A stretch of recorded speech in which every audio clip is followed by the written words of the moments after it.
Coffee. That's what kept Hayes' diner alive at 2 a.m. Not the food, though Anna's meatloaf had its loyal fans. Not the atmosphere, since the vinyl booths were cracking and the jukebox hadn't worked since I was 16. Just coffee, hot and strong, for truckers making the haul to Milwaukee and insomniacs who couldn't face their empty apartments. I'd been pouring that coffee for 5 years now, ever since Mom and Dad died in the accident that also took Sarah. Except Sarah didn't die in the accident. She disappeared 3 days later. They found her body 2 weeks after that, but I didn't think about Sarah during the graveyard shift. Couldn't afford to. Grief didn't pay rent on a struggling diner, and the bank didn't care that my 29-year-old hands were the only thing standing between this place and foreclosure. The bell above the door chimed. I glanced up from wiping down the counter, cloth still in hand. 4 men walked in. 3 of them looked like they'd stepped out of a cologne advertisement, all sharp suits and sharper eyes. The 4th, the one in front, made the others look like background props. He was tall, maybe 6'3", with black hair swept back in a way that suggested either a very good barber or a complete lack of concern for current trends. His suit probably cost more than my monthly revenue. But it was his eyes that made me pause mid-wipe. Dark brown, nearly black, and so intense I felt them assess the entire diner in the span of a heartbeat. Giovanni Ricchetti. I didn't know his name yet, but I knew the type. Money, power, danger. Sit anywhere, I called out, forcing professional cheer into my voice. Menus are on the tables. He chose a booth in the back corner. Of course he did. View of both entrances, wall at his back. The 3 men arranged themselves strategically, 2 in the booth across from him, 1 at the counter with a clear sightline to the door. I'd seen this dance before. Not often, but enough to recognize it. Anna emerged from the kitchen, took one look at our new customers, and immediately busied herself with the coffee machine in the back. 60 years in Chicago taught you when to be invisible. I grabbed my order pad and approached their table. The man in the expensive suit was reading our laminated menu, like it contained classified information. His fingers drummed once against the table. Long fingers, clean nails. A ring on his right hand caught the overhead light. My heart stopped. The world narrowed to that single piece of jewelry. Gold, antique, with an intricate seal carved into deep red stone. Garnets surrounded by what looked like Latin script worn smooth by time. I'd seen that ring before. Held it in my hands. Watched it catch the light exactly like this on someone else's finger. Ma'am? I blinked. One of the men at the counter was staring at me. Coffee. I managed, voice rough. I'll get coffee. I retreated to the counter, my hands shaking as I grabbed the pot.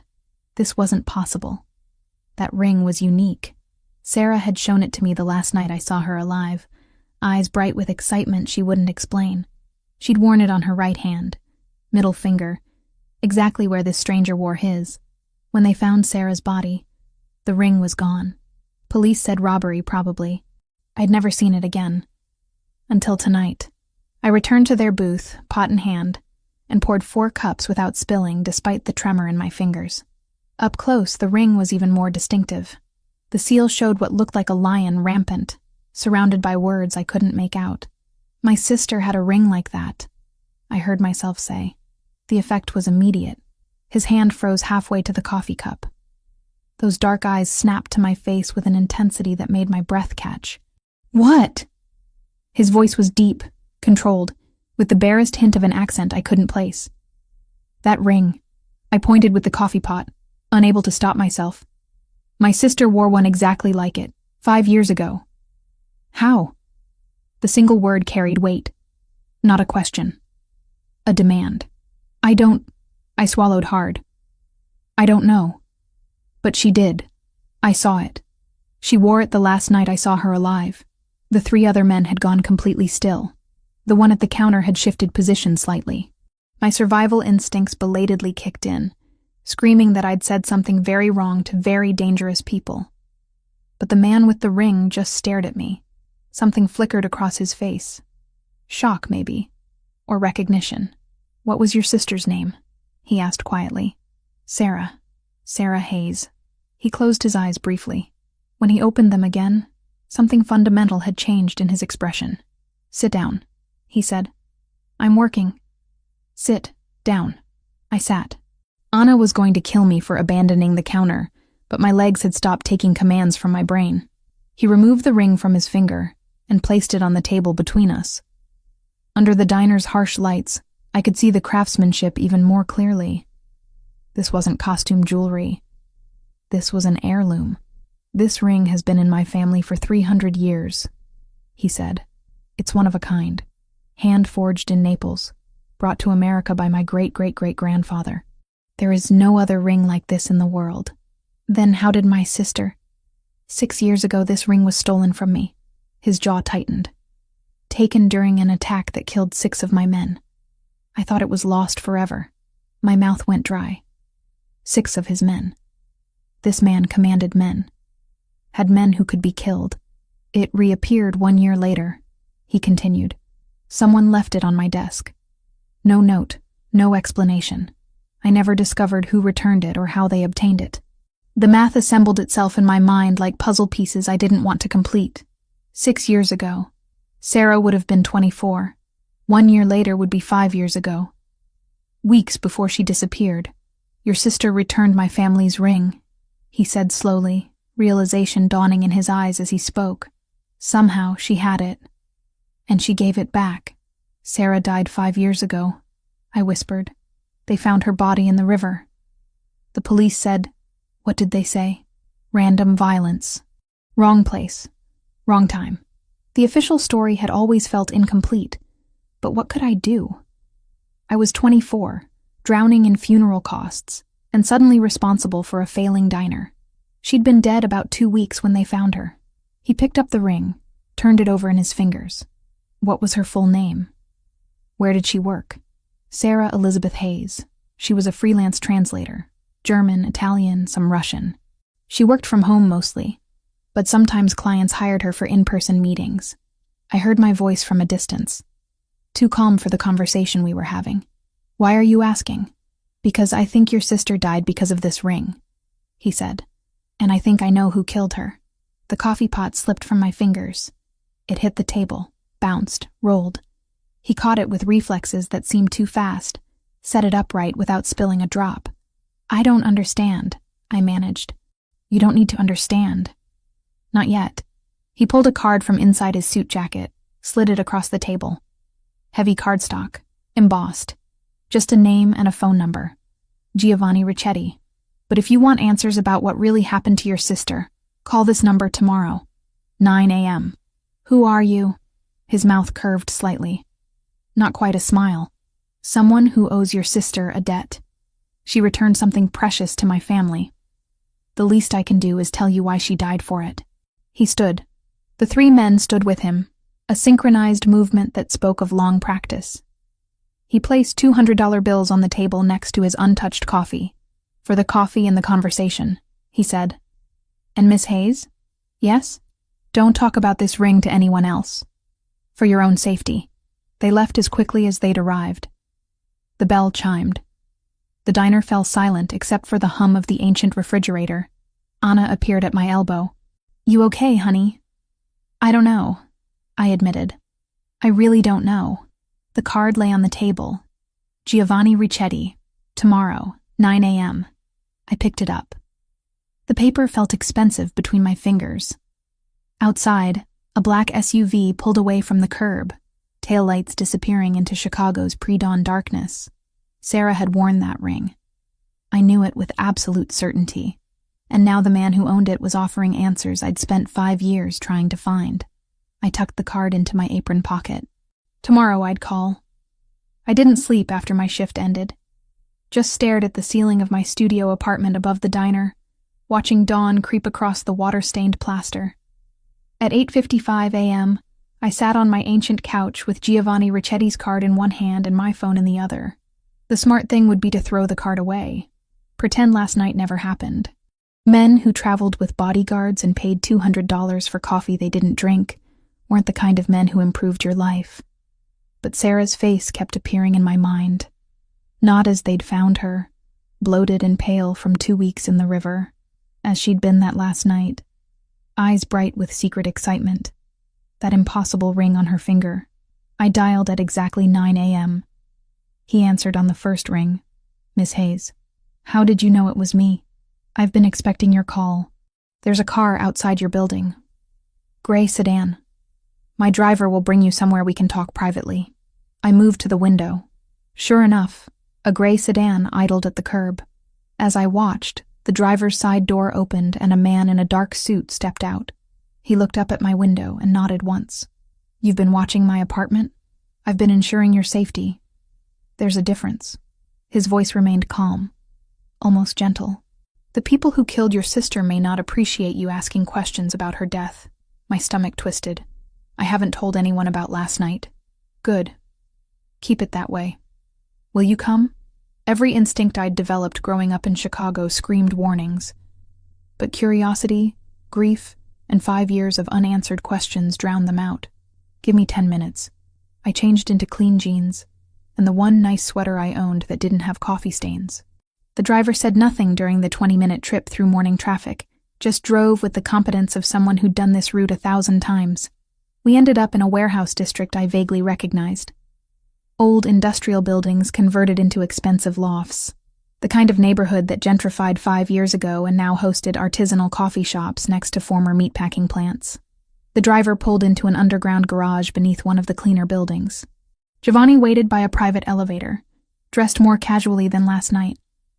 Dark slacks, white shirt with the sleeves rolled to his elbows, the ring back on his finger.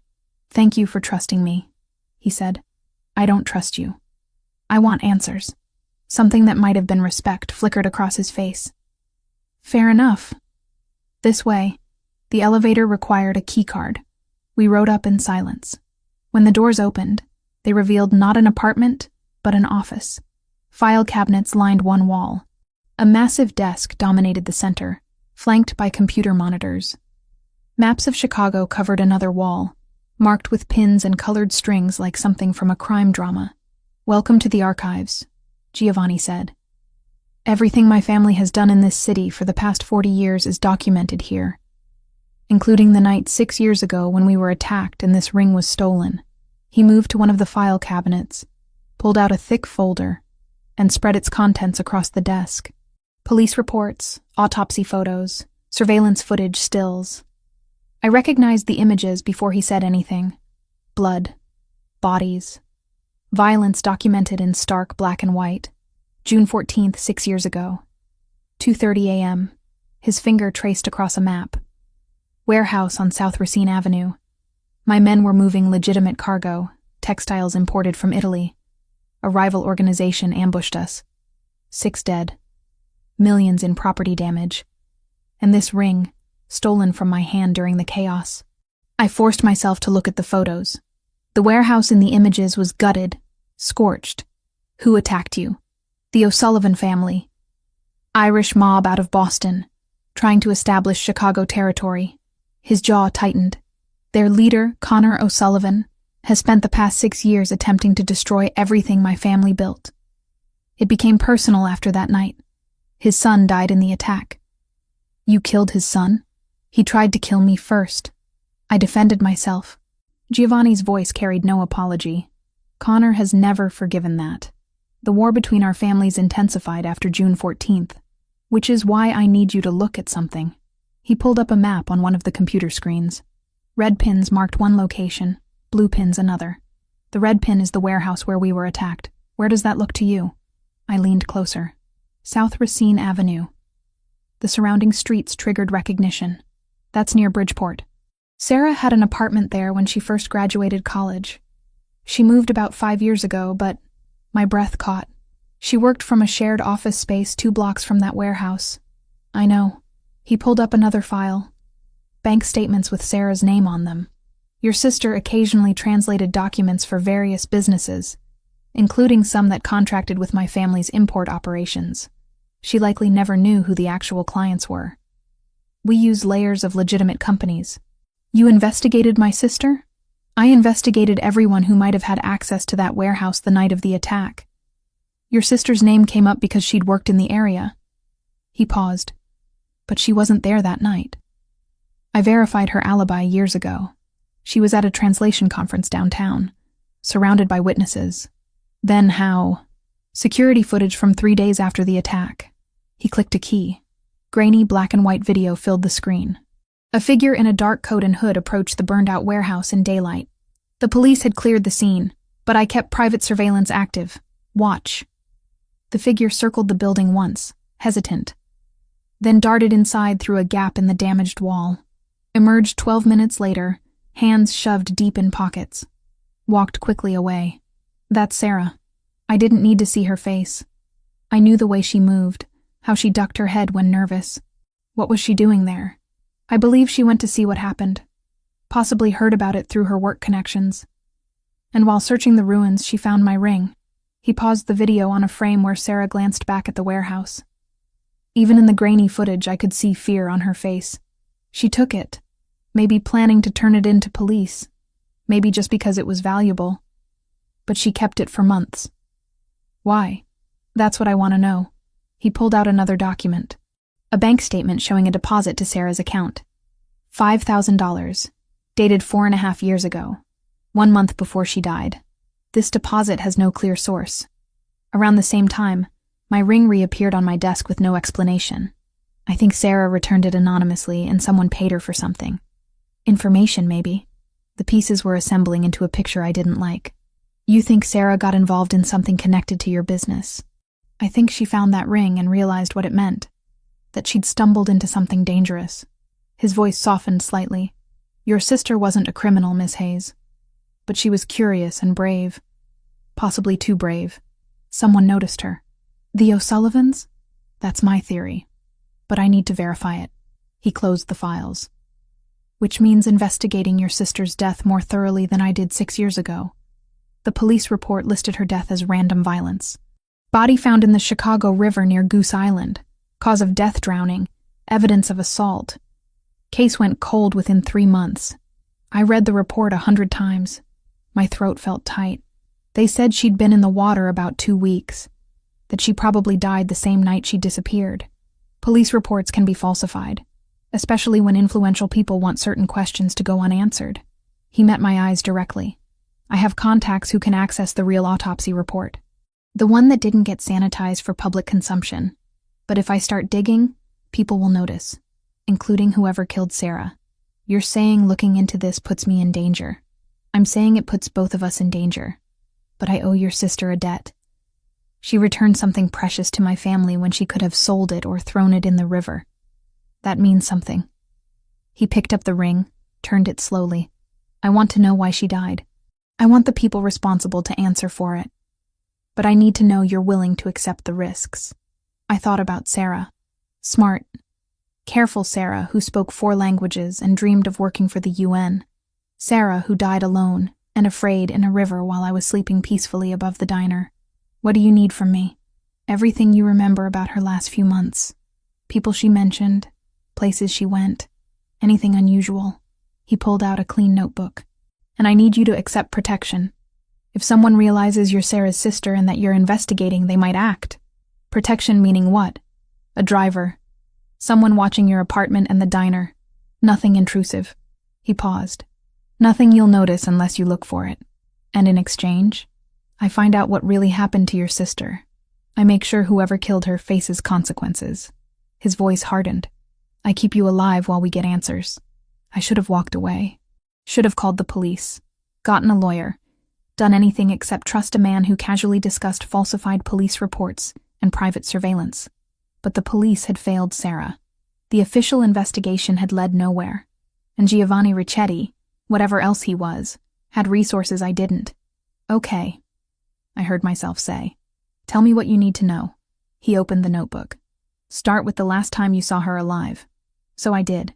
I told him about Sarah's excitement that final night. The ring on her finger that she'd laughed off when I asked about it. About the translation conference she'd attended 2 days later. About how she'd seemed distracted, kept checking her phone, mentioned meeting a client about a big project. Giovanni took notes in precise handwriting, asked clarifying questions, cross-referenced details with files on his computer. By the time I'd finished, 3 hours had passed. This client she mentioned, he said slowly. Did she say what language?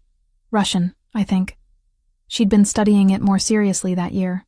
Something dark crossed his face. Connor O'Sullivan has connections to Russian organized crime. If Sarah was translating for them, even unknowingly, he didn't finish the sentence. He didn't need to. Outside, afternoon sun slanted through the windows. Somewhere in Chicago, people were living normal lives, working normal jobs, not sitting in warehouse offices discussing their sister's murder with a man who probably had blood on his hands. "I'll have answers within 48 hours, Giovanni said. "My driver will take you home. Don't discuss this with anyone, not even your employee, Anna. The less people know, the safer everyone stays." And then what? Then we decide what to do with the truth. He stood, extended his hand. "Thank you for trusting me with this, Miss Hayes." His handshake was firm, warm. I noticed calluses on his palm, rougher than I'd expected from a man in expensive suits. Evidence of work I probably didn't want to know about. The driver took me home in silence. As we pulled up to the diner, I saw Anna through the window, prepping for dinner service. My normal life. Still waiting. But normal had ended the moment I saw that ring. I climbed the stairs to my apartment and found an envelope on my door.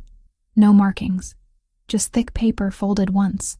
Inside, a single sentence in block letters. "Stop digging where you don't belong." My hands shook as I pulled out my phone and dialed Giovanni's number. He answered immediately. "What happened?" "Someone left a message on my door. A threat. I'm sending security now." "Don't leave your apartment." His voice had gone cold. "We're out of time. Whoever killed Sarah knows you're asking questions." The line went dead. I locked my door and sat on the couch, that threatening note on the coffee table. 48 hours, Giovanni had said. But I had a feeling we'd run out of time much faster than that. Security arrived in the form of a man named Sergio. Mid-40s, barrel-chested, with the kind of watchful calm that suggested military training. He examined the threatening note without touching it, then swept my apartment like he expected to find bombs in the coffee maker. "You're moving to a safe house tonight," he said. Not a suggestion, a statement of fact. "I have a business to run. You have a life to protect." His voice wasn't unkind. "Giovanni's already making arrangements. You'll keep your routine at the diner, but you'll sleep somewhere secure, non-negotiable." That was how I ended up in a high-rise apartment in River North with floor-to-ceiling windows, security cameras on every corner, and a panic button by the bed. The furniture was expensive and impersonal, corporate housing for people who needed to disappear temporarily. Giovanni showed up at 7 that evening with takeout from a Thai place that definitely didn't deliver to this address. He'd traded the suit for dark jeans and a black sweater that made him look younger, less intimidating, almost human. "I brought pad thai," he said, setting containers on the granite counter. "Sergio said you hadn't eaten since this morning." Sergio talks a lot for someone who barely says 3 words. He takes his job seriously. You should be grateful. Giovanni pulled out plates from cabinets he somehow knew the location of. "This building is owned by one of my legitimate companies. Only 4 people know you're here. You're safe. Until I'm not." I opened a container. The smell made my stomach growl, betraying how scared I actually was. That note means someone's been watching me. How long have they known about Sarah and the ring? I don't know yet. But I have information. He pulled out his phone, swiped to a photograph. "The police report on your sister's death was sanitized, as I suspected. But I accessed the original autopsy through a contact at the medical examiner's office. Sarah didn't drown Natalie. She was dead before she entered the water." Hearing my first name from him felt strange. Intimate. I focused on the food instead of the sudden tightness in my chest. How? Blunt force trauma to the head, then a single gunshot to the heart. He paused. "The method is specific. It's a signature used by O'Sullivan enforcers. A calling card for people who betray them. Sarah never betrayed anyone. She possessed information about their operations, even if she didn't realize it. That made her a liability." He set the phone down carefully. "The police covered it up because Connor O'Sullivan owns half the cops in 3 precincts. An unsolved drowning raises fewer questions than an execution-style murder tied to organized crime." I set down my fork. "So Sarah translated something for them, found out what it meant, and they killed her for it. That's my theory. The $5,000 deposit in her account was probably payment for a translation job that went wrong. She saw too much, Understood too much. His jaw tightened. Connor doesn't leave loose ends. Why return your ring then? If she was so scared, why risk contacting anyone connected to this world? Because your sister was smart. She knew the ring marked her as someone who'd been at my warehouse after the attack. If O'Sullivan found out she had it, they'd assume she was working for me. Returning it anonymously was self-preservation. He leaned back against the counter. But it wasn't enough. They found her anyway. I pushed the food away. Appetite gone. You said Connor's son died in that warehouse attack 6 years ago. That he's been waging war against you ever since. His son, Patrick, was 23. Ambitious. Reckless. He organized the attack without Connor's direct approval. Trying to prove himself. Giovanni's voice carried old bitterness. Patrick drew on me first. I had 3 seconds to decide if I wanted to live or die. I chose to live. And Connor blames you. Connor blames everyone except his son. For 6 years, he's attacked my businesses, my people, my family. He's a man consumed by grief and rage, which makes him extremely dangerous. He met my eyes. If he discovers you're Sarah's sister and that you're investigating her death with my help, he'll kill you to hurt me, just like he killed her. The apartment's heating system hummed softly. Outside, Chicago glittered with evening lights. People living normal lives, going to normal dinners, watching normal television. I should be terrified, I said slowly. I should run, but all I feel is angry. Anger is useful if you channel it correctly. How do you channel it? You've been fighting this war for 6 years. Something vulnerable flickered across his face. Not well. Not until recently. He moved to the window, hands in his pockets. Connor killed my older brother 4 years ago. Antonio. He was 38. Had a wife and 2 daughters. Connor's men planted a bomb in his car because Antonio refused to back down from expanding our territory in Cicero. I'm sorry. Sorry doesn't bring him back. Sorry doesn't protect his daughters from growing up without a father. His reflection in the window looked haunted. I became the head of my family that day. 32 years old. Suddenly responsible for hundreds of people.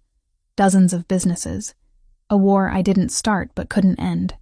Every decision I've made since then has been about keeping my people alive and making sure Antonio's death meant something. I understood suddenly why he'd agreed to investigate Sarah's death. It wasn't just about the ring or some abstract concept of debt. It was about all the people Connor O'Sullivan had destroyed in his single-minded quest for revenge. Where do we go from here? I asked. I keep digging into Sarah's last few weeks. The translations she did, the clients she met, everything that might connect her to O'Sullivan operations. He turned from the window. You stay here or at the diner, always with security. No deviations, no risks. Connor will make a move soon. The threatening note proves he knows you're involved. We need to be ready. And then? Then we decide if we're going to the authorities or handling this ourselves. His expression hardened. I prefer the latter. But I'm trying to be better than my instincts. For what it's worth. We ate in silence after that. The food was good despite everything. Giovanni insisted on staying until Sergio's shift started at midnight, doing work on his laptop at the kitchen counter while I pretended to watch television. The domesticity of it felt surreal. A mob boss doing spreadsheets while I flipped through channels showing sitcoms and reality competitions. At 11:45, he closed his laptop. I need to tell you something. My stomach tightened. What? I'm not a good man, Natalie. I've done things that would horrify you. Hurt people, ordered violence, operated outside every law you believe protects civilization. He stood, gathering his things. But I honor my debts. Your sister returned something precious to me when she didn't have to. That makes her death my responsibility to avenge. I don't want revenge. I want justice. Sometimes they're the same thing. He paused at the door. Sometimes they're not. When we find out which one this is, I need to know you can live with my methods.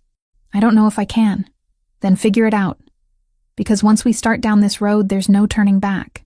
His dark eyes held mine. Connor O'Sullivan doesn't forgive, doesn't forget, doesn't show mercy. If we're going to stop him, we need to be willing to fight on his terms. He left before I could respond. Sergio arrived 5 minutes later. taking up position in the building's lobby with a clear view of all entrances. I stood at those floor-to-ceiling windows, looking down at Chicago's nighttime landscape. Somewhere out there, Connor O'Sullivan was planning his next move. Somewhere out there, the answers to Sarah's death waited. I called Giovanni's number. He answered immediately. "I can live with your methods," I said. "As long as they lead to the truth." A pause. Then, quietly, "They will. I promise you that." The next 3 days passed in strange routine.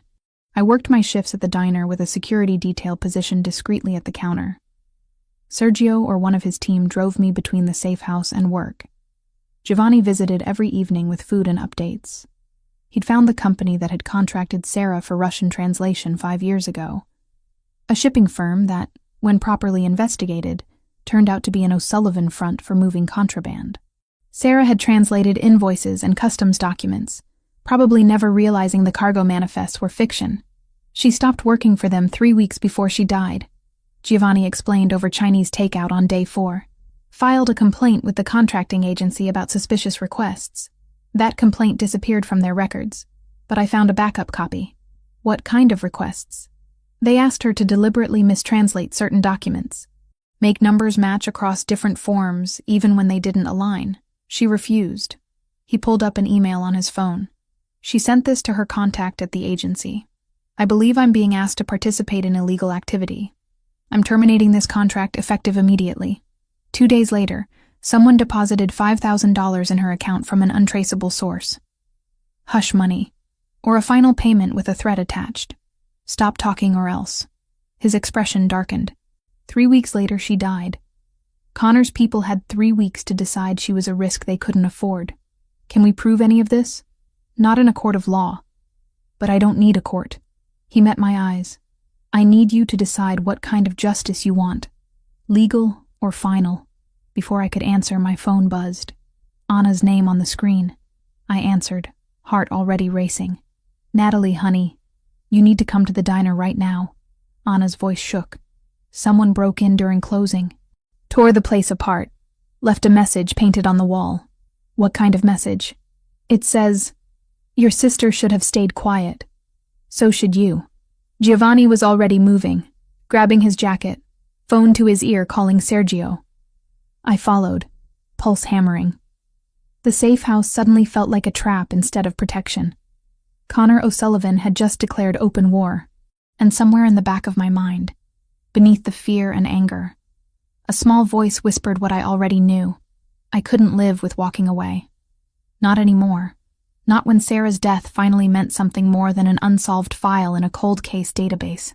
Giovanni's hand found mine as we rode the elevator down.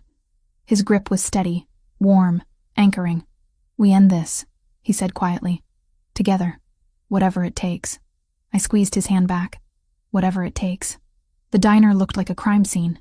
Tables overturned, chairs smashed, the vintage jukebox my father had restored lying in pieces across the checkered floor. But the worst part was the wall behind the counter. Red paint dripped down in uneven letters 2 feet high. "Your sister should have stayed quiet. So should you." Anna sat in the only intact booth, wrapped in a blanket despite the warm night. 2 of Giovanni's men stood guard at the door, while Sergio photographed every angle of the destruction. "They waited until I left at 9, Anna said when I sat beside her. Her hands trembled around a cup of tea. I locked up, walked to my car like normal. Came back 20 minutes later because I forgot my reading glasses. Found this. Did you see anyone? A black truck drove past when I was coming back. No plates. Didn't think anything of it at the time." She squeezed my hand. "Honey, what's going on? This isn't random vandalism." Giovanni appeared before I could answer. He crouched in front of Anna, his voice gentle. "Ma'am, you're not safe here tonight. My men will drive you home and post security outside your house. Don't come to work tomorrow. Take a few days. This is about Natalie, isn't it? About her sister?" "Yes." He didn't elaborate. Didn't offer explanations Anna hadn't asked for. "I'm going to fix this, but I need you somewhere protected while I do." Anna looked at me. I nodded. She left with 2 security guards, still wrapped in that blanket. And suddenly the diner felt enormous and empty. Giovanni stood in the center of the destruction, slowly turning in a circle. They're escalating. The note on your door was a warning. This is a promise. A promise of what? That they'll destroy everything you care about until you stop asking questions. He pulled out his phone, took his own photographs. Connor's getting nervous. He wouldn't risk this kind of exposure unless he felt cornered. Good. Let him feel cornered. I grabbed a broom from the supply closet, started sweeping broken glass. The repetitive motion helped channel the rage burning through my chest. Natalie, stop. I'm cleaning my diner. You're in shock. He took the broom from my hands, set it aside. This isn't something you fix with cleaning supplies. Then what do I fix it with? Violence? Murder? My voice cracked. You keep talking about your methods, about making Connor pay, but I don't know how to be that person. I serve coffee. I make small talk with truckers at 3 a.m. I don't know how to fight a war. You don't have to fight it alone. His hand settled on my shoulders, steady and warm. That's what I'm here for. Why? The question burst out before I could stop it. Why do you care this much? Sarah returned your ring 5 years ago. That debt's paid. You could walk away. I could. His dark eyes held mine. But I won't. You want to know why? Because I'm tired of watching Connor O'Sullivan destroy innocent people. Because your sister deserved better than dying afraid and alone for the crime of being honest. Because you... He stopped, jaw tightening. Because I what? Because you remind me that not everything in this world is corrupt and brutal. That some people still believe in justice instead of revenge. His hands dropped. I've spent 6 years becoming someone I barely recognize. Someone who orders violence without flinching. Who makes decisions that cost lives. You make me want to be better than that. The confession hung between us. Outside, a siren wailed past. Inside, the diner's destruction seemed less important than the way Giovanni was looking at me. Like I was something precious and fragile. I'm not fragile, I said quietly. I'm scared and angry, but I'm not breakable. I know. That's what terrifies me. He stepped back, running a hand through his hair. Come on. Sergio's team will secure this place and document everything. We need to talk somewhere private. Back at the safe house, Giovanni spread new files across the dining table. I kept digging while you were working today. Found something that changes everything. He pulled out a document covered in Cyrillic text. This is a contract Sarah translated 5 years ago. The shipping company claimed it was for industrial machinery. Actually, it was for weapons. High-end military surplus being moved from Russia to the U.S. through Chicago. My stomach dropped. Sarah helped them smuggle weapons? Sarah translated words on a page without understanding context. But then she got smart. Started researching the companies listed in the contracts. He pulled out printouts with highlighted sections. She found connections between the Russian suppliers and known criminal organizations. Found inconsistencies in the paperwork that proved the cargo manifests were fraudulent. And she kept evidence. She kept everything. Probably planning to go to authorities once she had enough proof. His expression darkened. But O'Sullivan's people were monitoring her. They discovered she was documenting their operation. That's when they paid her $5,000. Blood money. A test. To see if she'd take payment and walk away quietly. When she didn't, when she terminated her contract and filed that complaint, they had their answer. He pulled out one final document. An email, partially redacted. I found this on a server O'Sullivan thought was secure. It's from one of his lieutenants to Connor directly. I read the visible portions. Translator problem resolved. No loose ends. Message sent to others who might consider similar actions. They murdered her as an example, I whispered. Yes. And they covered it up with help from corrupted officials who owed Connor favors. Giovanni's voice had gone cold. Your sister died because she tried to do the right thing. Because she believed in law and justice and wouldn't compromise those values even when threatened. I sank into a chair. Sarah's face swam in my memory. Younger sister by 12 minutes. But always the brave one. The one who stood up to bullies, who called out injustice, who believed the system would protect people who told the truth. The system had failed her. Spectacularly. I want to go to the FBI, I said. We have evidence. We have Connor's own communications. Let them handle it. The FBI investigation would take months, maybe years, and Connor has enough money to buy the best defense lawyers in the country. He might walk. Giovanni leaned against the table. Is that justice? Him living in a mansion under house arrest while your sister is dead? It's better than nothing. Is it? He pulled out his phone, showed me a photo. Young woman, maybe 20, with Giovanni's dark eyes and sharp cheekbones. This is Camilla, my sister. She's 24, studying medicine at Northwestern. Wants to be a trauma surgeon. Why are you showing me this? Because Connor knows about her. Has known for years. He's waiting for the right moment to hurt me by hurting her. His hand tightened on the phone. If we go public with this evidence, Connor will know he's cornered. Cornered animals lash out. Camilla would become a target. As would you, Anna. Everyone connected to this. So what's the alternative? We just kill him. We make him vulnerable. Expose his operations enough that his own people turn on him. Crime families run on loyalty and profit. If you remove both, the organization collapses from within. Giovanni set the phone down carefully. I'm not talking about murder. I'm talking about strategic dismantling. That's just revenge with better PR. Maybe. But it keeps innocent people alive while putting Connor somewhere he can't hurt anyone else. He moved to stand in front of me. I'm trying to find a middle ground between the man I was and the man I want to be. Help me figure out where that ground is. I looked up at him. This man who'd walked into my diner a week ago and turned my entire world inside out. Who'd shown me the truth about Sarah's death and offered resources I'd never have accessing alone. Who looked at me like I was something worth protecting, worth changing for. We build a case, I said slowly. We gather every piece of evidence, document everything, make it impossible to deny or cover up. Then we give it to someone who can't be bought. A journalist with a national platform. Someone who'll make so much noise that even corrupt officials can't ignore it. Something like hope flickered across Giovanni's face. You have someone in mind? Maybe. I dated a guy in college who went into investigative journalism. Works for the Tribune now, covers organized crime. He owes me a favor. I pulled out my phone. His name is Marcus. If I give him this story with documentation, he'll run it. And once it's public, Connor loses the protection that comes from operating in shadows. Marcus. Giovanni's expression shifted. You dated him? 3 years, undergrad, ended amicably. We still get coffee occasionally. I raised an eyebrow. Is that a problem? No, of course not. But his jaw had tightened slightly. As long as he's trustworthy. He is, probably the most ethical person I know. I started composing a message.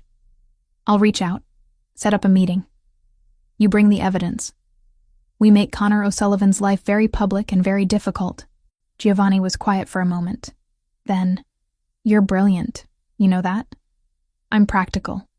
There's a difference. But warmth spread through my chest at the compliment. How long will it take to compile everything? 2 days, maybe 3. I need to verify sources, clean up anything that might compromise my family's legitimate businesses. He sat across from me. This might not stop Connor completely. He survived exposure before, but it'll hurt him. Limit his power. Maybe push his organization into turning on him to save themselves. I met his eyes. And it'll give Sarah's death meaning beyond being a footnote in a closed case file. Yes. He reached across the table, took my hand.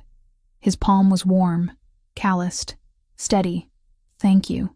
For finding a better way than my instincts wanted. We sat like that for a while, hands linked across the table. The evidence of Sarah's murder spread between us. Outside, Chicago hummed with late-night life. Inside, something fundamental had shifted between Giovanni and me. When he finally stood to leave, he hesitated at the door. Natalie? Yes? After this is over, after Connor's dealt with and you're safe. He paused. Would you have dinner with me? Somewhere normal, not takeout in a safe house. Despite everything, I smiled. Are you asking me on a date? I'm asking if you'd want to spend time with me when your life isn't in danger, and I'm not investigating your sister's murder. His expression was almost shy. I'd understand if the answer is no. Ask me again when this is over, I said softly. When we both know who we are outside of crisis mode. He nodded, something like relief crossing his face. I'll hold you to that. After he left, I stood at the window looking out over the city. Somewhere out there, Connor O'Sullivan thought he'd broken me with his threats and violence. Thought I'd run scared like he probably expected Sarah to do 5 years ago. He was wrong about Sarah. And he was wrong about me. I pulled out my phone and sent the message to Marcus. Need to talk. Have a story that'll make your career. Can you meet tomorrow? His response came within minutes. Always. Your place or mine? Neither, I typed back. I'll send you an address. Whatever came next, Sarah would finally have justice, and Connor O'Sullivan would learn that some people don't scare quietly. Marcus arrived at the archive office with a leather messenger bag and the same wire-rimmed glasses he'd worn in college. He hugged me briefly, then looked around the space with undisguised curiosity. When you said you had a story, I didn't expect corporate espionage headquarters. He noticed Giovanni standing by the desk. And you are? Giovanni Ricchetti. No handshake offered. Natalie's told you why you're here? Just that it involves her sister's murder and organized crime. Marcus pulled out a notebook, ever the journalist. I'm listening. We spent 3 hours walking him through everything. The ring, the warehouse attack, Sarah's translation work for O'Sullivan Fronts, the falsified police reports. Giovanni provided documentation for each claim, redacting anything that might implicate his own family in unrelated matters. Marcus took notes in shorthand, asked pointed questions, occasionally stopped us to verify timeline details. By the end, his expression had shifted from professional interest to barely contained excitement. This is Pulitzer-level work, he said quietly. If I can verify even half of these documents, Connor O'Sullivan goes down. His entire organization collapses. How long until you can publish? Giovanni asked. 2 weeks minimum. I need to confirm sources, get legal approval, maybe reach out to federal contacts for comment. Marcus glanced between us. You understand that once this goes public, there will be retaliation. O'Sullivan won't go quietly. We're counting on it, Giovanni said. Once he's exposed, his own people will turn on him to save themselves. Rats leaving a sinking ship. Marcus packed his notes carefully. Natalie, can I talk to you outside for a minute? Giovanni's jaw tightened, but he nodded. I followed Marcus to the hallway. Are you safe with him? Marcus asked without preamble. Giovanni Ricchetti isn't exactly known for charity work. His family runs half the port operations in Chicago through questionable means. I know what he is. I also know he's the only reason I'm still alive. I kept my voice low. Connor O'Sullivan killed Sarah, Marcus. Executed her and covered it up. Giovanni's helping me get justice. At what cost? I don't know yet, but it's worth it. I met his concerned gaze. Print the story. Make Connor pay for what he did. That's all I'm asking. He hugged me again, tighter this time. Be careful. You're playing in a world that doesn't forgive mistakes. After Marcus left, Giovanni was quiet. We drove back to the safe house in tense silence. Finally, as we pulled into the garage, he spoke. You care about him. Marcus, I did once. Not anymore. Not like that. I turned in my seat. Are you jealous? I don't get jealous. I get territorial. The corner of his mouth lifted. There's a difference. Not really. Fair point. He killed the engine. For what it's worth, I'm trying not to be the kind of man who controls who you talk to or sees threats in old relationships. Trying is good. Keep trying. We were laughing when his phone rang. Sergio's name on the screen. Giovanni answered, expression shifting instantly to something cold and focused. When? How many casualties? A pause. Lock down the warehouse district. Full security on all family properties. I'm on my way. He ended the call. O'Sullivan hit one of our storage facilities an hour ago. Burned it to the ground. 2 of my men are dead. The warmth between us evaporated. I'm coming with you. Absolutely not. Those men died because Connor knows we're building a case against him. I need to see what we're dealing with. I grabbed my jacket. I'm not asking permission. For a moment, I thought he'd argue. Instead, he just nodded tersely. Stay close to me. Do exactly what I say. Understood? The warehouse was still smoldering when we arrived. Fire trucks lined the street, firefighters working to contain flames that had already consumed most of the structure. Police cars blocked traffic, officers taking statements from witnesses who probably saw nothing useful. Giovanni's men stood in a tight cluster away from official attention. Sergio approached as we exited the car, his expression grim. Both dead were on perimeter patrol. Throats cut, professional work. Attackers used the bodies as distraction, hit the warehouse while we responded to finding them. He handed Giovanni a phone. They left this on one of the bodies. Giovanni checked the phone. His jaw tightened. He showed me the screen. A text message. "Stop helping the Hayes girl or your sister is next." "Camilla," I whispered. "She's in class at Northwestern right now. I've got 6 men surrounding her who she doesn't know exist." But his hands shook slightly as he pocketed the phone. "Connor's never directly threatened her before. This is new. Because he's scared. We're getting too close. Or because he's decided scorched earth is his only option." Giovanni turned to Sergio. "Pull everyone back to defendable positions. Family properties only. Nothing exposed. And get Camilla to the estate. I don't care if she has exams. She's not safe at school." Sergio moved immediately. Giovanni stood watching the warehouse burn, flames reflected in his dark eyes. "I should have anticipated this," he said quietly. "Should have known Connor would escalate.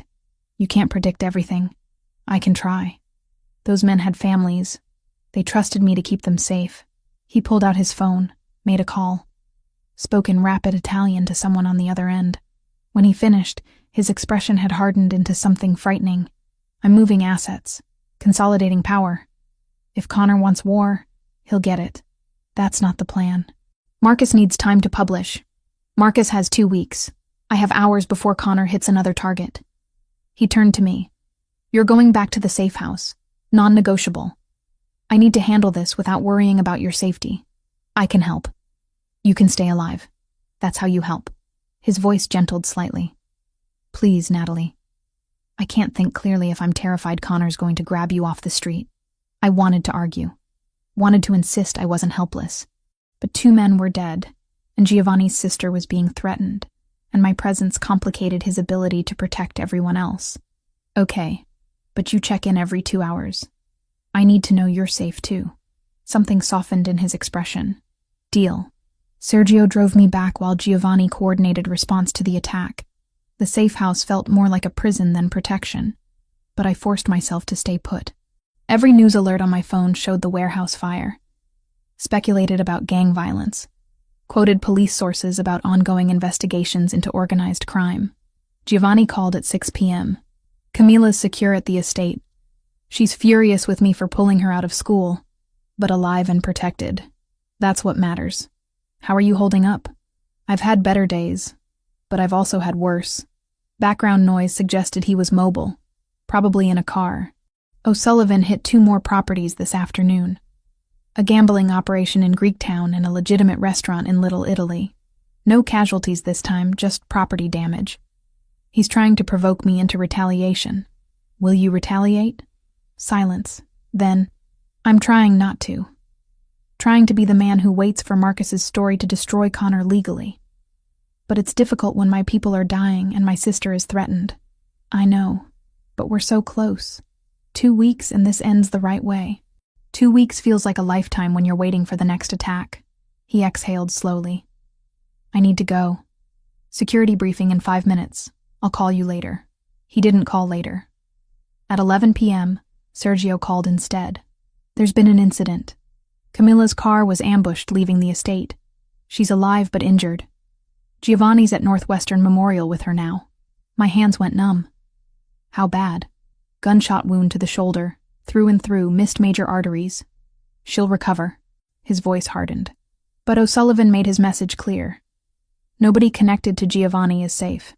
I'm coming to the hospital. Giovanni said you'd say that. He also said absolutely not. The hospital might be under surveillance. I don't care. Get me there or I'll take an Uber." Sergio knew a losing battle when he heard one. We arrived at Northwestern Memorial 40 minutes later. Giovanni stood outside a private room, still wearing clothes stained with what I realized was blood. His sister's blood. He looked up as I approached. Whatever mask he usually wore had shattered completely. What remained was raw fear and barely contained rage. "She was just driving to dinner with friends," he said, voice hollow. 6 men protecting her. They still got close enough to shoot. I didn't say anything, just wrapped my arms around him. He stood rigid for a moment, then collapsed into the embrace, face buried against my shoulder. His breathing was uneven, hands gripping my jacket like I was the only thing keeping him upright. "I can't lose her too," he whispered. "Antonio, my parents, so many friends. I can't lose Camila. You won't. She's going to be okay. This time. What about next time? Or the time after that?" He pulled back, eyes red. "Connor won't stop until everyone I love is dead or I am. That's who he is. Then we stop him first, whatever it takes." I thought I knew what that meant. Thought I could wait for legal justice. His expression shifted to something cold and decided. I was wrong. Some people don't deserve mercy or time. They deserve... Giovanni. I gripped his face in both hands, forced him to look at me. "Don't let him turn you into something you'll regret. Connor wants you to lose control, to give him justification for more violence. Don't give him that. My sister is in a hospital bed with a bullet wound. I know, and we will make him pay. But not by becoming him." I held his gaze. 2 weeks. Let Marcus publish. Let the world see who Connor O'Sullivan really is. Then, if he's still a threat, we deal with him your way. He closed his eyes, jaw working. When he opened them again, some of the coldness had receded. 2 weeks. But if he comes after you or Camilla again before then, all bets are off. Agreed. A doctor emerged from Camilla's room. Young woman, South Asian, with the calm confidence of someone used to delivering difficult news. "Mr. Ricchetti? Your sister's asking for you. She's stable and awake." Giovanni straightened, wiping his eyes quickly. "Can Natalie come too? Family only usually, but given the circumstances..." The doctor glanced at the security stationed everywhere. "I'll allow it." Camilla looked younger than 24 in the hospital bed, connected to monitors and IVs. Her right shoulder was heavily bandaged, but her eyes were alert and furious. "If you say I told you so, I'm checking myself out of this hospital," she told Giovanni immediately. "I would never." He kissed her forehead gently. "How's the pain?"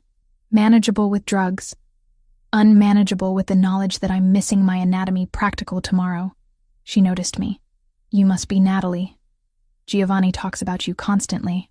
"Camilla, it's true and you know it. Natalie this, Natalie that." She smiled despite the circumstances. "I'm glad he has someone making him occasionally act like a human being instead of a walking anxiety disorder." Giovanni looked mortified. I laughed, surprising myself. "I like her already." "Of course you do. You both gang up on me." But relief had replaced the fear in Giovanni's expression. "Get some rest. We'll talk about school later." "We'll talk about me going back to school immediately," Camilla corrected. "I'm not hiding from Connor O'Sullivan. He doesn't get to control my life." "Your life I can rebuild. I can't rebuild you. Gio." She used what was clearly a childhood nickname. "I'm not made of glass.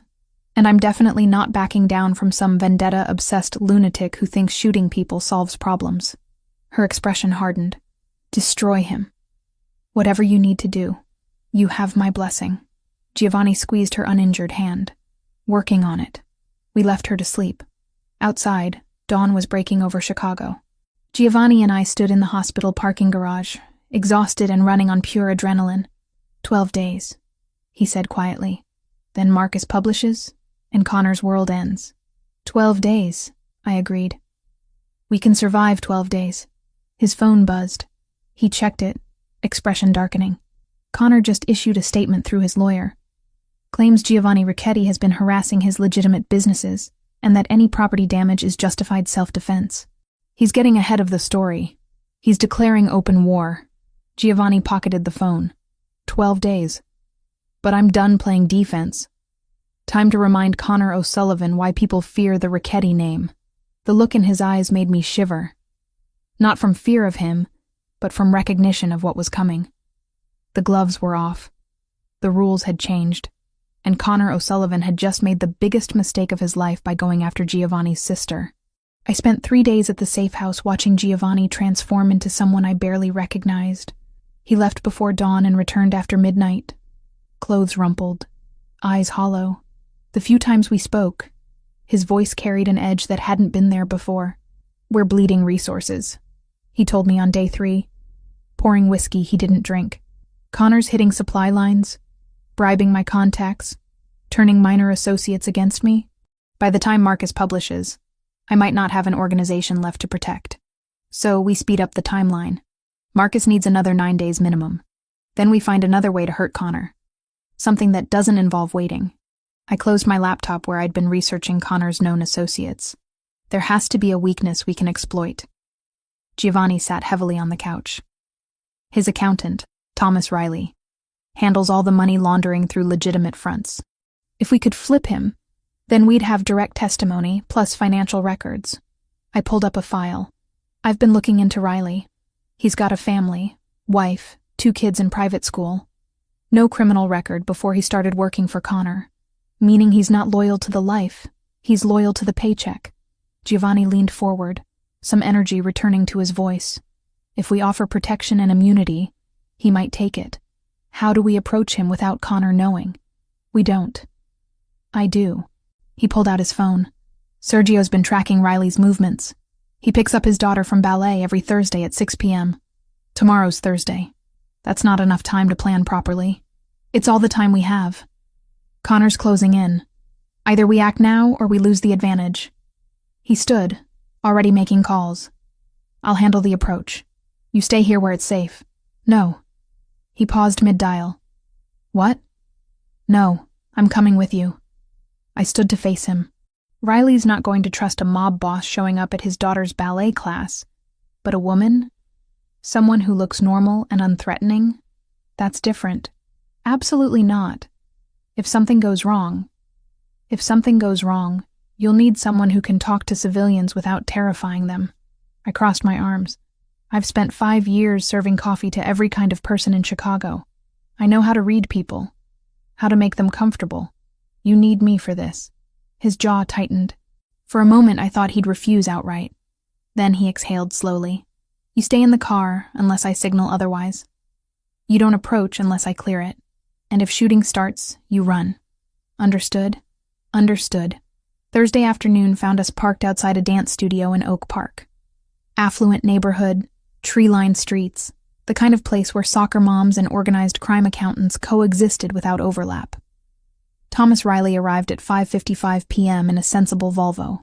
Mid-40s, thinning hair, wire-rimmed glasses. He looked like a CPA, which technically he was. Just one who specialized in making blood money look legitimate. He goes in, waits in the lobby, brings his daughter out at 6:30. Sergio said from the driver's seat. "Security's light. Connor doesn't consider him a target. Because Connor thinks Riley's too scared to flip." Giovanni watched the studio entrance. "Let's test that theory." At 6:15, Giovanni nodded to me. We exited the car and walked into the studio's lobby like normal parents. Other families milled around, chatting about recitals and carpools. Riley sat alone in the corner, scrolling his phone. Giovanni approached while I hung back slightly, trying to look casual. Riley glanced up, did a double take, and went pale. "Mr. Ricchetti." His voice barely carried. "I don't know what you think." "Relax, Thomas. I'm not here to threaten you." Giovanni sat in the adjacent chair, posture deliberately unthreatening. "I'm here to offer you a way out. I don't know what you're talking about. You've been laundering money for Connor O'Sullivan for 6 years. You know exactly what I'm talking about." Giovanni kept his voice low. "You also know that Connor's organization is collapsing. Federal investigation, media exposure, internal fractures. When it falls, everyone goes down with it. Including you." Riley's hands trembled slightly. "I can't help you. Connor would kill my family. Connor's going to be in federal custody within 2 weeks. But I can protect your family now." Giovanni pulled out a card. "That's the direct line to an FBI agent who specializes in organized crime. She's expecting your call. Full immunity in exchange for testimony and financial records." "You're insane. Connor has people everywhere. Had people everywhere.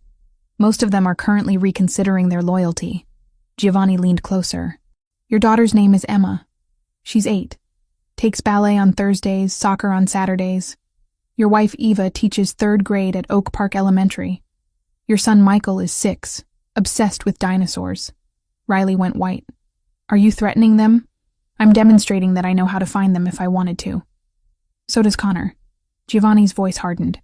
The difference is, I'm offering protection before the walls close in. Connor will throw you to the feds to save himself the moment things get ugly. You know I'm right. Before Riley could respond, a young girl in a pink leotard emerged from the studio. Daddy! Riley stood automatically, forcing a smile. Hey, sweetheart. Good class? This was my cue. I approached with practiced warmth. Your daughter is adorable. How long has she been dancing? Riley blinked at me, confused by the shift. 2 years? My sister used to dance. I kept my voice gentle, conversational. She loved it. Said it made her feel free. I paused, let the past tense register. She died 5 years ago. A man named Connor O'Sullivan had her killed because she knew too much about his business operations. Riley's expression shifted to horrified understanding. Her name was Sarah Hayes. She was a translator, worked for Connor without realizing what she was really translating. I held his gaze. When she figured it out and tried to walk away, Connor murdered her. Made it look like random violence. I didn't know. I know you didn't. But you know now. I pulled out a second card. This one with my number. Giovanni's offering you immunity and protection. I'm offering you the chance to make sure men like Connor don't kill anyone else's sister. Your choice, Mr. Riley. But choose fast. We left him standing there, his daughter chattering about arabesques, the cards in his shaking hands. Back in the car, Giovanni was quiet. Finally, that was effective. That was honest. I buckled my seatbelt. Will he call? If he's smart, yes. If he's loyal to Connor, he'll warn him we approached. Sergio pulled into traffic. Either way, we'll know within hours. We knew within minutes. Sergio's phone rang. He listened. Then, Riley just called the FBI agent. He's turning state's evidence. Wants protection for his family immediately. Giovanni's expression transformed. How fast can we extract them? Agents are en route now. They'll be in protective custody within the hour. Sergio glanced in the rearview mirror. This changes everything. With Riley's testimony and records, we don't need to wait for Marcus's story. We can move now. No. Giovanni pulled out his own phone. We let Marcus publish as planned. Maximum exposure. But we use Riley's information to coordinate federal raids on Connor's operations simultaneously. Hit him legally and publicly at the same moment. He started making calls, coordinating with contacts I didn't ask about. By the time we reached the safe house, a plan was forming. Marcus would publish in 8 days. The day before publication, federal agents would raid every O'Sullivan property Riley's records identified. Freeze accounts, seize assets, arrest key personnel. When the story broke, Connor would already be cornered. He'll retaliate before then, I said as Giovanni outlined the timeline. Once he realizes Riley's gone, he'll know something's wrong. Let him. We're ready for war now. Giovanni pulled up a tactical map on his laptop. All family assets secured, personnel in defendable positions. If Connor wants to hit us, he'll lose more than he gains. The next 3 days were tense waiting. Riley provided hundreds of pages of financial documents from a FBI safe house. Marcus coordinated with federal prosecutors to align his publication with the raids. Giovanni fortified his territory like a general preparing for siege. On day 6, Connor made his move. 3 O'Sullivan vehicles tried to ambush a Richetti supply convoy on the highway. Giovanni's men were ready. The ensuing firefight blocked traffic for 2 hours and left 4 O'Sullivan soldiers dead. No Richetti casualties. He's desperate, Giovanni said, watching news footage of police processing the scene. Throwing bodies at a problem that can't be solved with violence. Will this speed up the federal response? Already has. They're moving raids up to tomorrow. His phone buzzed. Marcus is publishing day after tomorrow instead of waiting the full 8 days. We're out of time to be cautious. I felt it then. The reality of how close we were to ending this. Tomorrow, federal agents would dismantle Connor's empire. The day after, the world would know what he'd done to Sarah and countless others. And somewhere in Chicago, Connor O'Sullivan was realizing his kingdom was crumbling. Giovanni pulled me close suddenly. After tomorrow, when the dust settles, I need to know if you can still look at me. What do you mean? I mean that by this time tomorrow, I'll have helped destroy a man, coordinated with federal agents to dismantle an organization that, while criminal, employed hundreds of people who'll now face prosecution. I'll have done it without remorse. His dark eyes searched mine. I need to know if the person I'm becoming is someone you can accept. I thought about Sarah, about Camilla in a hospital bed, about Thomas Riley's daughter who'd almost lost her father to Connor's empire of fear. You're not becoming someone new. You're becoming someone better than you were. I touched his face gently. The old Giovanni would have just killed Connor and everyone connected to him. This Giovanni found a way to get justice while protecting innocent people. That's growth, even if my methods aren't exactly legal. Even then, I kissed him, brief and gentle. Nobody's perfect, but you're trying. That counts for something. His phone rang. Sergio's name. Giovanni answered, listened, and his expression went cold. Connor just issued a direct challenge. Wants to meet tomorrow night, neutral ground, to settle this like men. He set the phone down carefully. It's a trap. Has to be. Or it's a desperate man trying to maintain some illusion of control, I said slowly. Either way, it's an opportunity. To do what? To end this face-to-face. Let him think he has power. Then watch federal agents arrest him in real time while we're watching. I pulled up the raid timeline. The raids start at 6 a.m. tomorrow. By 8 p.m. when Connor wants to meet, his entire operation will be in federal custody. He just won't know it yet. Giovanni stared at me. Then he started laughing, genuine and surprised. You want me to show up to his trap after his empire is already gone. Let him think he has leverage he doesn't have, and then watch his face when he realizes he's lost everything. I smiled. Call it psychological warfare. It's brilliant. It's also insane and dangerous. So is everything else we've done. I held his gaze. But this way, we get to see Connor's face when his world ends. For Sarah. For Camilla. For everyone he's hurt. Giovanni pulled me into a fierce kiss. When he pulled back, his eyes were bright. All right. We do this your way. But Natalie? Yes?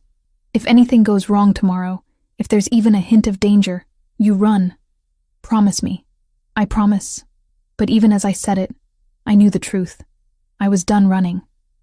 Done being the person who let dangerous men dictate terms. Tomorrow, Connor O'Sullivan's reign would end, and I was going to make sure I was there to watch it fall.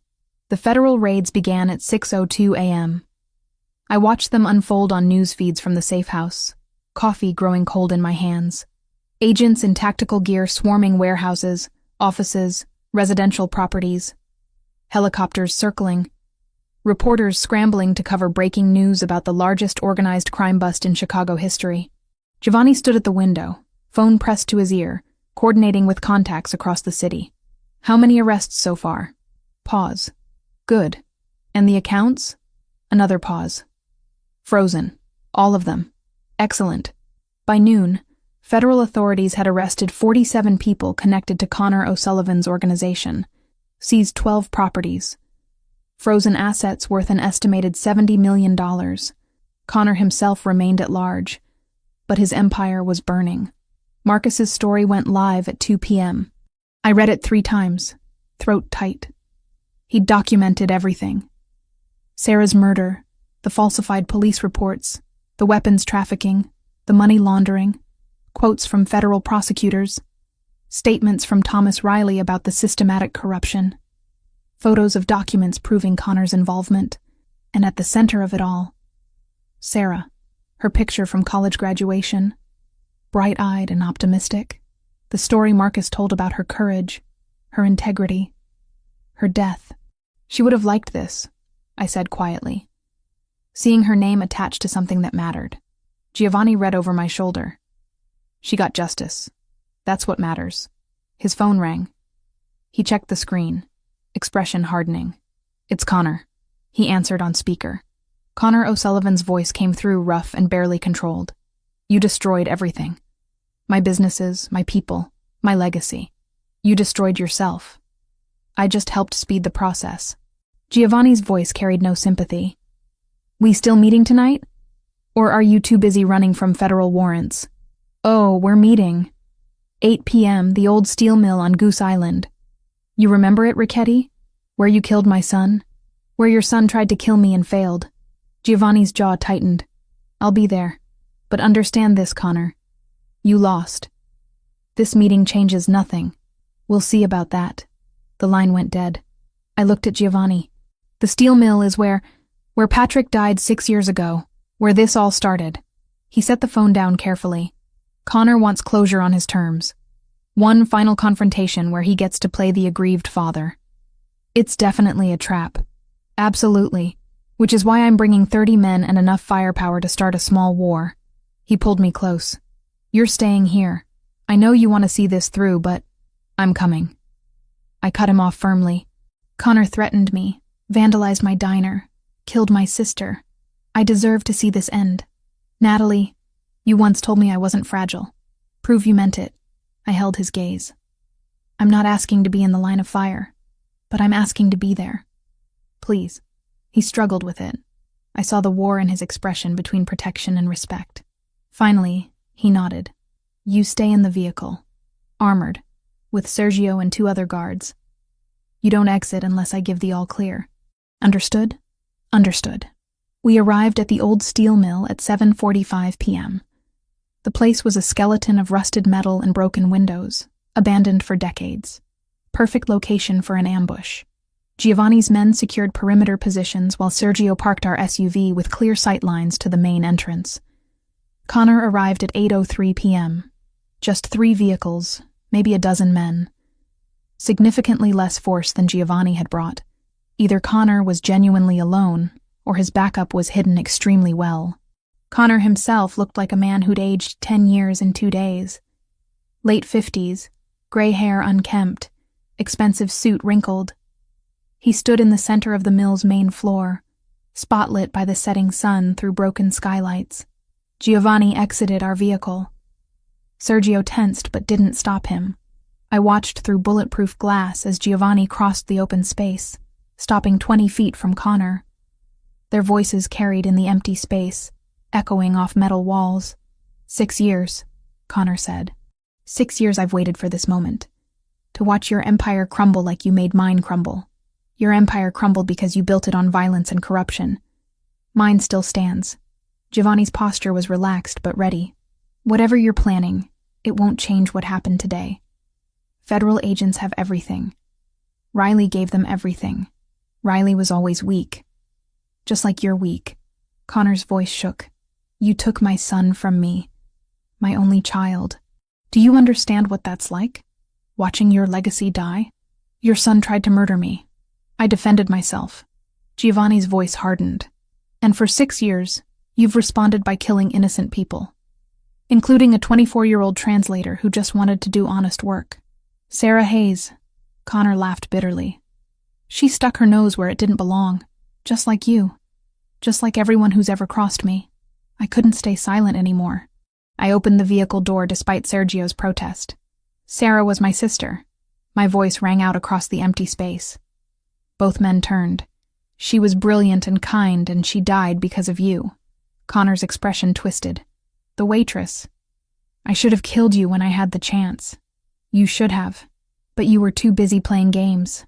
I walked forward slowly, aware of Giovanni's tension but unable to stop. You wanted revenge so badly that you destroyed yourself getting it. Now you have nothing. No organization, no money, no future except prison. I have this. Connor pulled a gun from his jacket. Everything happened in seconds. Giovanni moved toward me. Connor's arm came up, and I saw it. The red laser dot on Connor's chest from somewhere in the rafters. A sniper Giovanni had positioned hours ago. But the shot didn't come from the rafters. It came from behind Connor. One of his own men, weapon raised, fired twice. Connor jerked, stumbled. The gun fell from his hands. Federal agent, the man announced, pulling credentials. Connor O'Sullivan, you're under arrest for murder, racketeering, weapons trafficking. More agents emerged from positions I hadn't noticed. They'd been here all along, waiting. Connor collapsed to his knees, blood spreading across his shirt from what looked like shoulder wounds. Non-lethal. Deliberately placed. Giovanni reached me, pulled me behind him protectively. But the danger had passed. Agents swarmed Connor, weapons trained, reading him his rights as he bled and swore. "You set this up," I said quietly to Giovanni. "You knew the feds would be here. I suggested it might be a good place to arrest him safely, away from civilians." Giovanni kept his eyes on Connor. "I wanted you to see him caught, but I also wanted to make sure nobody else died tonight. This way, everyone goes home." Connor was screaming now, about lawyers and rights and corruption. The agents hauled him to his feet, wounds already bandaged by a tactical medic. As they dragged him past us toward waiting vehicles, his eyes locked on Giovanni. "This isn't over. I'll find a way. It's over." Giovanni's voice was final. "You lost. Your organization is dismantled. Your assets are seized. Your people turned on you to save themselves. You'll spend the rest of your life in a federal prison wondering where it all went wrong." He paused. "The answer, by the way, is that night 6 years ago when you raised your son to think violence solved problems. He learned from the best, and it got him killed. That's on you, Connor. Not me." Connor tried to lunge forward. The agents restrained him easily, dragging him away, still screaming threats. We watched until the vehicles disappeared, leaving only the shell of the old steel mill and the setting sun. "It's done," Giovanni said quietly. "Really done. Yes." I leaned against him, exhausted. What happens now? Now the legal system handles Connor. He'll face trial, probably get life imprisonment given everything Riley and others are testifying to. Giovanni turned to face me. "And we figure out what life looks like without a war hanging over us." 3 months passed before life resembled anything close to normal. The federal trials dominated news cycles. Connor was convicted on 17 counts and sentenced to life without parole. His remaining organization fractured completely, absorbed by other families or dismantled by authorities. Giovanni kept his word about restructuring. He promoted new leadership for the family's remaining questionable operations, while investing heavily in legitimate businesses. Still a Ricchetti, still powerful, but less exposed, more strategic. I reopened Hayes' Diner with insurance money and a generous loan from Giovanni that I insisted on repaying with interest. He'd offered to just buy the building and gift it to me. I'd threatened to break up with him if he tried. "We're dating now," he'd asked, amused. "If you're going to be in my life, we're doing it properly, which means I keep my independence and you respect it." He'd agreed. Had been agreeing to everything I asked for 3 months. It should have felt like victory. Instead, it felt like building something real. Anna returned to work once the danger passed, though she kept a baseball bat behind the counter now. "Just in case," she'd said with a wink. Camilla recovered fully and went back to school. She visited the diner occasionally, always ordering pie and telling embarrassing stories about Giovanni's childhood. I liked her immensely. On a Tuesday afternoon in early spring, I locked the diner door after lunch rush to find a small box on the counter. Inside, Giovanni's family ring, the one that started everything. A note accompanied it. "This belongs with Sarah now. Will you come with me to finally let it go?" I called him. "Where are you?" "Downstairs, if you're willing." He was leaning against his car, hands in pockets, looking uncertain in a way I'd never seen him. I held up the box. "You're sure?" "I'm sure. Sarah earned it. And maybe if we leave it with her, we can both move forward." We drove to the cemetery where Sarah was buried. I'd paid for a better headstone with my share of reward money from the federal case. Sarah Elizabeth Hayes, beloved sister. She stood for truth. Giovanni knelt, placed the ring on the grave. "I'm sorry we never met properly. Sorry my world touched yours and destroyed it. But your sister made me want to be better. Thank you for that." I added flowers I'd brought, wild roses, Sarah's favorite. "You'd like him, I think. Eventually, after you finished yelling at him for getting you killed." Giovanni smiled slightly. Would she have yelled? Absolutely. Sarah never met an authority figure she didn't question. I touched the headstone gently. But she also believed in second chances, in people changing. You would have annoyed each other and then become friends. We stood in silence for a while. Finally, Giovanni took my hand. "I need to ask you something. Okay? Move in with me." Not the safe house. My actual home. The one I haven't shown you yet because I was terrified you'd hate it and hate me by extension.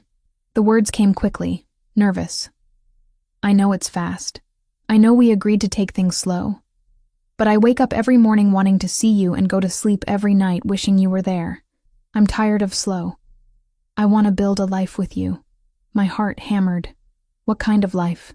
Whatever kind you want. I'll commute to the diner every morning for coffee if that's what it takes. I'll learn to make small talk with truckers. I'll become the most boring, legitimate businessman Chicago's ever seen. He squeezed my hand. I just want to do it with you. I thought about Sarah. About the life she'd wanted. Full of adventure and purpose and love. About how she'd died pursuing truth and justice. About how she'd want me to be happy. Show me this house first, I said. And we negotiate terms. I'm not giving up my independence or the diner. Wouldn't dream of asking you to. And you keep transforming those questionable operations into legitimate ones. Already in progress. And you introduce me to your entire family as your girlfriend. Not just some woman you're protecting. He pulled me close, eyes bright. I'll take out a billboard if you want. Giovanni Ricchetti is hopelessly in love with Natalie Hayes and she tolerates him for reasons he doesn't understand. I don't tolerate you. I paused. Took a breath. I love you. Even though you're complicated and dangerous and you paid $200 for coffee you didn't drink. I love you too. Even though you're stubborn and reckless and you threatened to break up with me over a business loan. We kissed there in the cemetery. Spring sun warming the air. Sarah's grave between us. When we pulled apart, I could have sworn I felt her approval. Sarah had always wanted me to take risks, to live fully, to love fearlessly. I was finally doing all three. Giovanni's house turned out to be a converted brownstone in Lincoln Park. Historic, beautiful, and surprisingly cozy, despite the security system that could probably withstand a military assault. I moved in 2 weeks later with Anna's blessing and Camilla's enthusiastic help. The diner thrived. Giovanni showed up most mornings for coffee, charming the regulars and occasionally washing dishes when we were short-staffed. It was domestic and strange and perfect. 3 months after moving in, I found a positive pregnancy test in my bathroom. Giovanni found me sitting on the bedroom floor, test in hand, tears streaming down my face. Natalie, what's wrong? He crouched beside me, saw the test, and went completely still. I'm pregnant. The words felt surreal. I'm pregnant, and I don't know if I'm terrified or excited or both. He pulled me into his arms and I realized he was shaking. I'm definitely both. Maybe more terrified than excited. Possibly panicking. He pulled back to look at me. Are you okay? Do you want this? I think so. I mean, yes. But Giovanni, we're bringing a child into your world. The world where people get shot and organizations war with each other. How do we make it safe? Safer than it was. His hands cupped my face gently. I've spent 3 months restructuring everything to minimize risk. We'll do more. Whatever it takes to give this child a life where danger isn't normal. You promise? I promise. On Sarah's memory. On everything I am. He kissed my forehead. We'll figure it out together. And somehow I believed him. Not because the world was safe, or because danger had disappeared, but because Giovanni was trying. Because we were building something better than what came before. Sarah would have approved of that too. Giovanni's reaction to the pregnancy evolved through distinct stages. First came the terror. He'd wake at 3 a.m. reading parenting books, making lists of potential threats, researching the safest neighborhoods in Chicago. I'd find him calculating blast radiuses from the brownstone to various potential targets. You're spiraling, I told him at 4 a.m. one night, taking the notebook full of security protocols from his hands. Our daughter doesn't need a fortress. She needs a father who sleeps occasionally. Daughter? His voice cracked slightly. You think it's a girl? I know it's a girl. Mother's intuition. I pressed his hand to my barely there bump. And she needs you functional, not paranoid. The terror gradually transformed into something softer. He started attending every prenatal appointment, asking questions that made the obstetrician smile. He painted the nursery himself, refusing to let workers he didn't personally vet into our home. He talked to my stomach when he thought I was asleep. making promises about the life he'd give her. But the biggest change came 4 months into the pregnancy when I delivered my ultimatum. We were having dinner at the Brownstone, Sergio and Camilla joining us for pasta night that had become weekly tradition. Giovanni was explaining a new business venture, something about shipping logistics, when I set down my fork. I need you to step back from operations. Completely. The table went silent. Giovanni stared at me. What? The questionable parts of your business. The things that happen in shadows. I need you out of them before this baby is born. I kept my voice steady. I can't raise a child wondering if her father is going to come home. If federal agents will show up at her school because someone decided to flip on you. If rivals will target her to get to you. Natalie.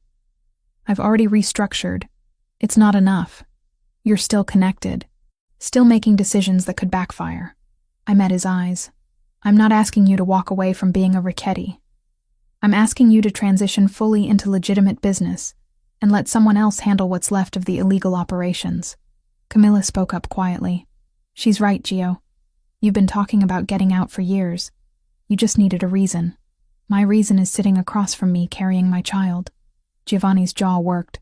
But if I step back completely, I leave a power vacuum. Someone has to lead the family. Promote someone you trust.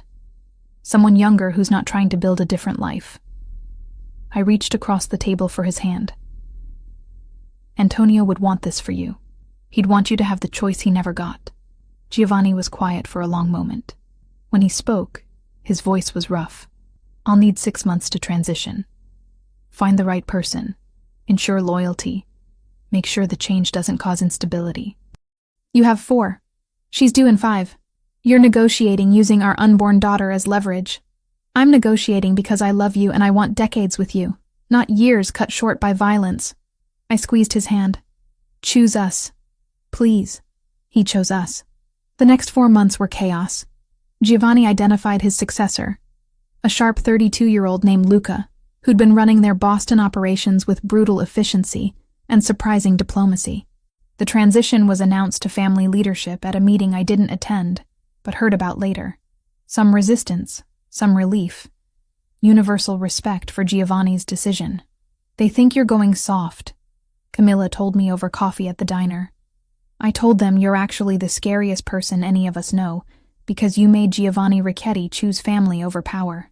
I didn't make him do anything. I just gave him permission to want something different. That's what makes it scary. She grinned.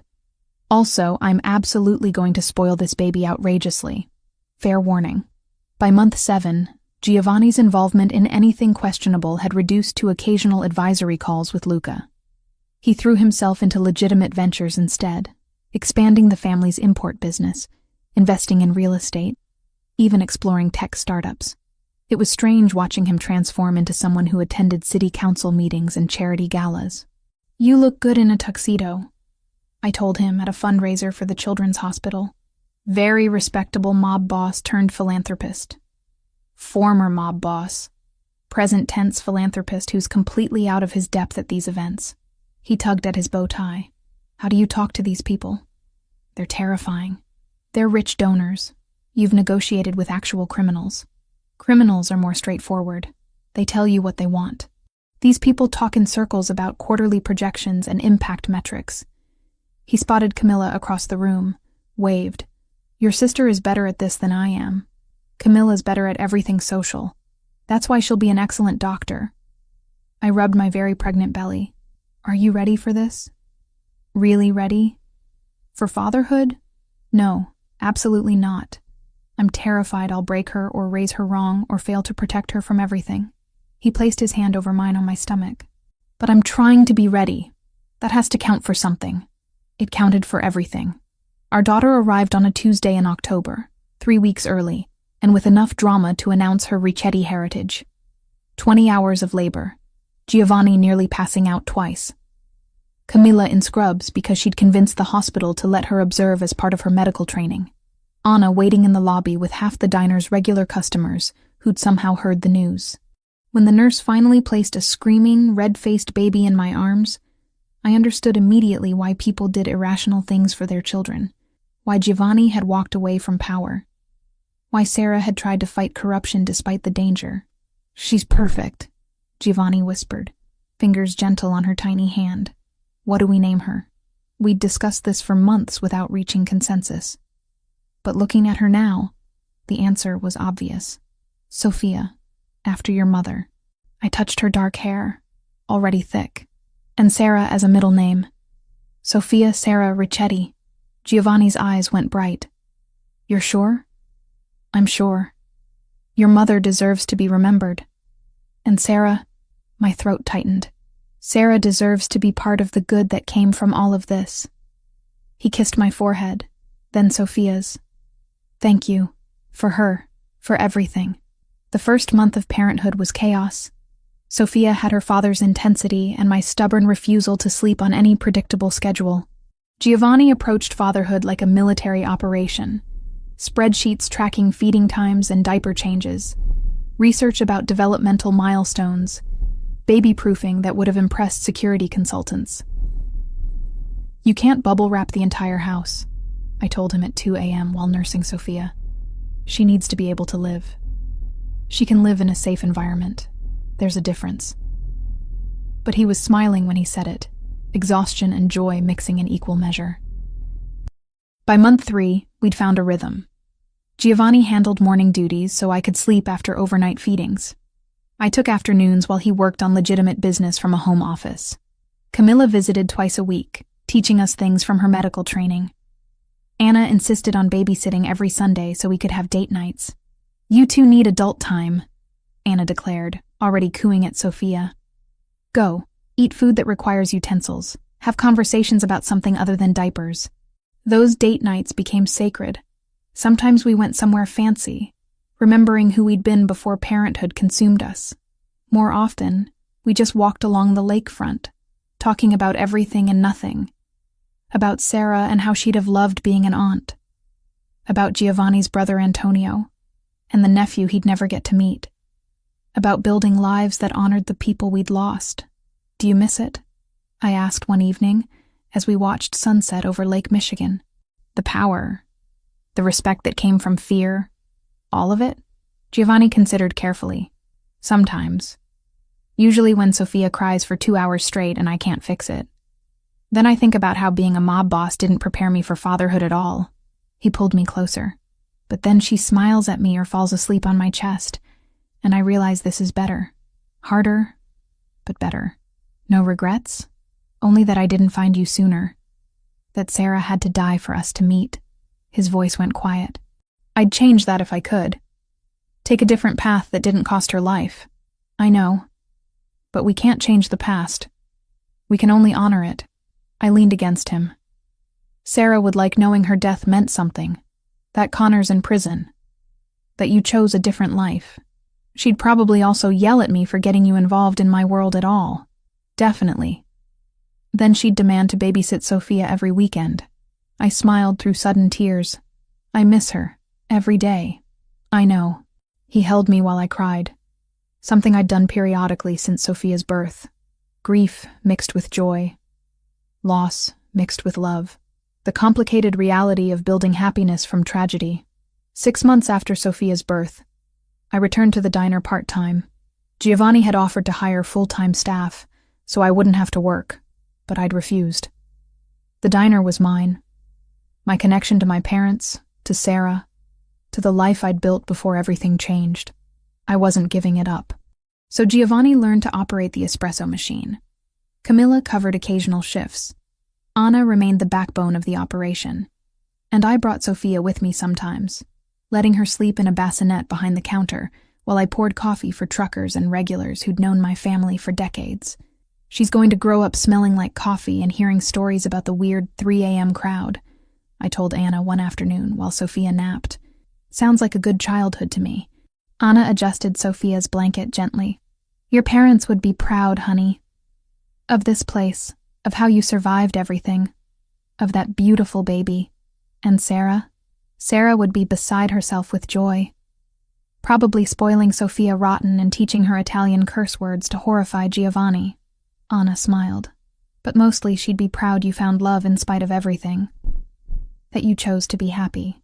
On a random Thursday when Sophia was 8 months old, Giovanni showed up at the diner during lunch rush with flowers and a nervous expression. "We need to talk," he said. My stomach dropped. "That's never a good opening." "It's good, I promise. Can you take a break?" We sat in our usual booth while Anna watched Sophia in the counter. Giovanni pulled out a small box, set it on the table between us. "I know we've been doing this backwards. Living together, having a baby, building a life without doing the traditional steps." He opened the box. Inside, a simple diamond ring, elegant and understated. "But I want to do this part right. Natalie Hayes, will you marry me?" I stared at the ring. At Giovanni, this complicated man who'd walked into my diner 10 months ago and changed everything. Who'd helped me find justice for Sarah. Who'd transformed his entire life because I'd asked him to. Who woke up at 3 a.m. to soothe our daughter and made terrible dad jokes and loved me with an intensity that still took my breath away. "Yes," I said. "Obviously yes." He slipped the ring on my finger, and the diner burst into applause. I turned to find Anna crying, several regulars grinning, and Sergio, who I hadn't noticed, enter, looking suspiciously emotional. "You planned this," I accused Giovanni. "I wanted witnesses, people who'd hold us to it." He kissed me gently. Also, Anna threatened to ban me from the diner if I didn't propose properly with flowers and everything. "I absolutely did," Anna called from behind the counter. We married 2 months later in a small ceremony at the same cemetery where Sarah was buried. Camilla stood as my maid of honor.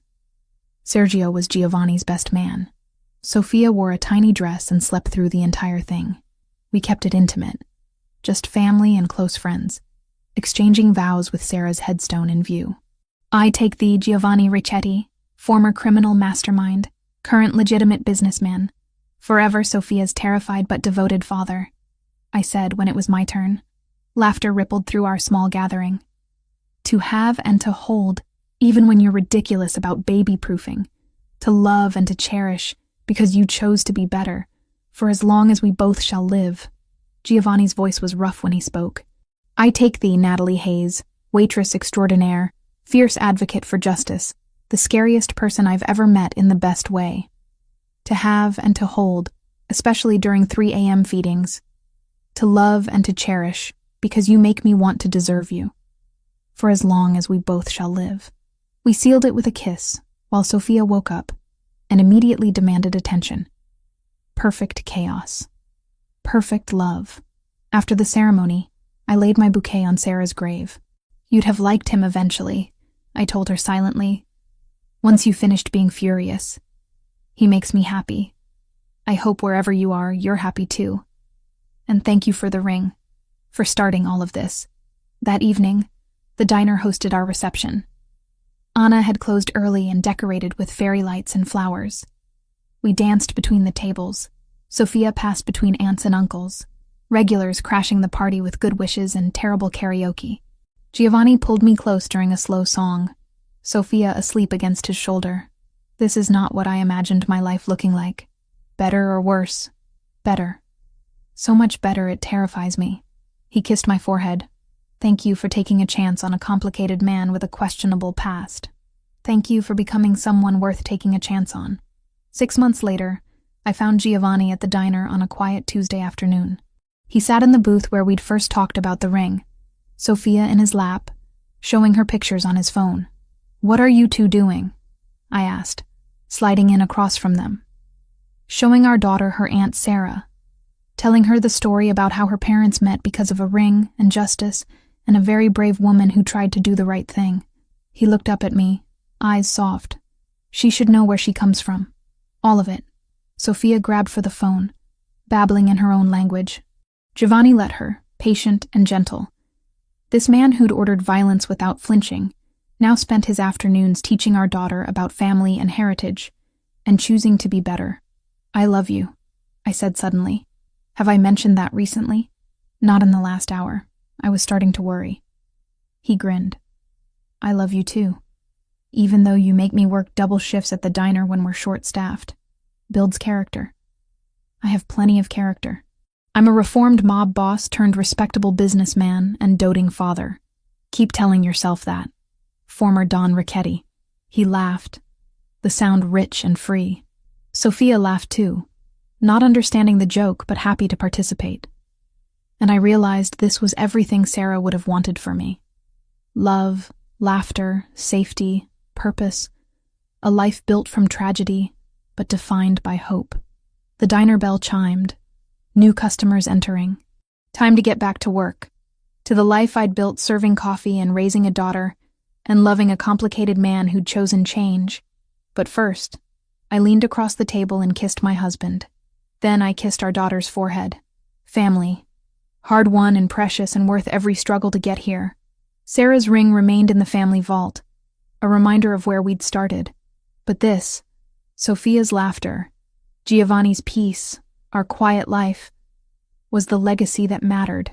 The proof that sometimes justice looks like vengeance, sometimes like trials, but most often like choosing to build something good from the rubble of what was lost.